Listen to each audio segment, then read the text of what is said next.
Nós vamos trabalhar, já que tratamos das implicações, nós vamos trabalhar na relação entre a linguagem e o pensamento para que possamos finalizar ou pelo menos aprimorar o que nós havíamos discutido sobre a questão do todo e das partes na hora dessa interação. Vamos pensar de forma metodologicamente construída, em cima de um referencial, sobre essa questão dessa relação entre a linguagem e o pensamento. Vamos lá? Se o pensamento se articula com a linguagem dentro do cérebro, então é possível que exista um processo linguístico na mente ou no cérebro da pessoa. Mas o que se observa é apenas os eventos físicos resultantes desse processo: fala, gesto e escrita. Então, a partir do momento que eu estou conversando com vocês, dentro do meu cérebro, o meu pensamento está se articulando com a linguagem. Essa articulação só é possível de ser percebida, de ser detectada através da forma oral que eu estou me colocando, a fala, da escrita através dos slides que eu produzi, ou das expressões faciais que eu tenho, ou dos gestos que eu me utilizar, ou do tom de voz que eu estou me utilizando também, que denota nervosismo, ou calma, ou pressa. Então, o meio físico, a maneira física que eu detecto e que eu percebo a articulação da linguagem com o pensamento é resultante desse processo, é a fala, a escrita, o gesto. Então, pensando nisso, eu sei que nessa caixinha maravilhosa, nessa caixinha de Pandora, que é o cérebro, em que ocorre essa articulação entre linguagem e pensamento. O pensamento, através de várias questões aí, questões, questões químicas, que eu não vou entrar aí, processos químicos que nós não vamos entrar nessa questão, ele se transforma em linguagem quando eu consigo transformar uma imagem acústica, vejam bem, não é um som. Dentro do meu cérebro eu não tenho um som, eu tenho uma imagem acústica com uma imagem visual, que não é um desenho, é uma imagem visual. Eu tenho o significante, o significado, que se transforma num signo, em algo que é próprio de significação.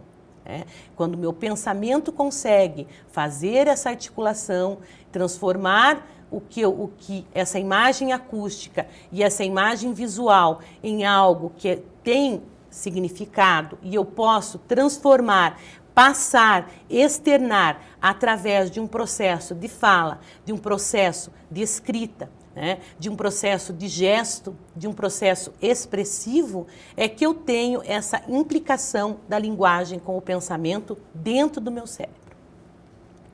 Com isso, eu posso pensar que as atividades desse processamento da linguagem incluíram o reconhecimento das palavras, é assim que você reconhece as palavras que eu estou produzindo agora, a associação da palavra com o seu significado. É dessa forma, nessa articulação entre pensamento e linguagem, que você faz as associações, as cadeias de significação, as organizações sintáticas, que fazem com que você perceba de forma lógica, e você consiga entender o que eu estou, interpretar, entender, transformar essa informação que você está recebendo em conhecimento.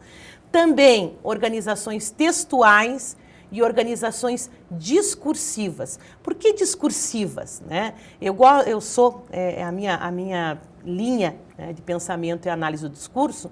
Então, quando eu coloco a palavra discursiva, eu tenho em mente a questão do sujeito, que eu, como professora aqui, tenho uma organização discursiva diferente do que eu se estivesse exercendo o papel de mãe. A consciência do mundo também é possível de ser trabalhada e articulada nessa relação entre pensamento e linguagem, só é possível através disso. E a relação de produção e recepção. Por que produção? Por que recepção? Produção minha, dessa articulação, e recepção sua. né? Mas é tão automático que ao receber você também já está produzindo, né? É tão automático, tão sincrônico, né, que você de interlocutor passa a ser locutor de você mesmo. Você pode até estar quietinho agora me assistindo, mas ao receber a informação e transformá-la e articular esse pensamento e a linguagem dentro de você, na sua caixinha de Pandora, que é o seu cérebro, você já se torna um locutor, conversando com você mesmo, né? Expressando para você mesmo, comunicando para você mesmo, né? Então, essa é a mágica dessa relação entre linguagem e pensamento, que nós devemos entender esse caminho para que nós possamos trilhá-lo de maneira tranquila, quando estamos no papel de professor ou quando estamos no papel de aluno, né? Nesse processo de interação em que o conhecimento está aí, né, como eu coloquei, ad infinitum, caminhando nessa interação. Por isso eu coloquei que esse conhecimento, né, é ad infinitum, é essa transformação de interlocutor e locutor a todo momento nesse processo de produção e recepção, né? Vamos lá, então? A língua e a aquisição da linguagem, né? Nós precisamos perceber, nesse momento, nesse bloco, para que possamos prosseguir, a diferença entre aprendizagem e aquisição, né? A aprendizagem, desenvolvimento consciente e formal. É sistemático, pessoal, tá? É volitivo, depende de vontade, né? Ele é realizado através da explicação, do ensinamento de certas regras. Então, eu gosto muito dessa palavra volitivo na aprendizagem. Depende da vontade. Ela é assistemática, certo? Ela é um desenvolvimento consciente e formal, né? Esse momento que nós estamos passando agora, ele é um momento, digamos assim, muito mais de aprendizagem, né? Porque você teve a vontade de vir me assistir, ou a necessidade, não sei, né? E você está tendo um momento sistematicamente, né, pensado e feito e programado para que isso aconteça.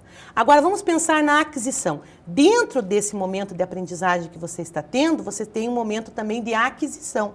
Por que um momento de aquisição? Um momento assistemático, um momento de desenvolvimento informal, um momento espontâneo, né? Ele não é volitivo, ele não depende da vontade, ele acontece mesmo sem querer, adquirido em situações comuns e reais, sem esforço consciente, né? Então, a aquisição, eu diria que, claro, vou fazer uma metáfora bastante tosca, mas só para que você perceba a diferença entre os dois, a aquisição é o primeiro, ele é aquele amor, assim, né, à primeira vista.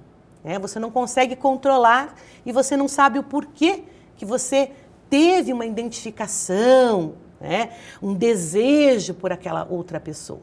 E a aprendizagem é aquele amor que vem depois de todos os encontros, depois de conhecer melhor a pessoa, né, depois de sistematicamente conhecê-la, os seus gostos, os seus desgostos, a maneira como age. Mas é uma metáfora bastante tosca, só para vocês perceberem essa diferença de sistemático e assistemático. A aprendizagem é sistemática, né? A aquisição é assistemática. A aprendizagem é volitiva e a aquisição não depende da vontade.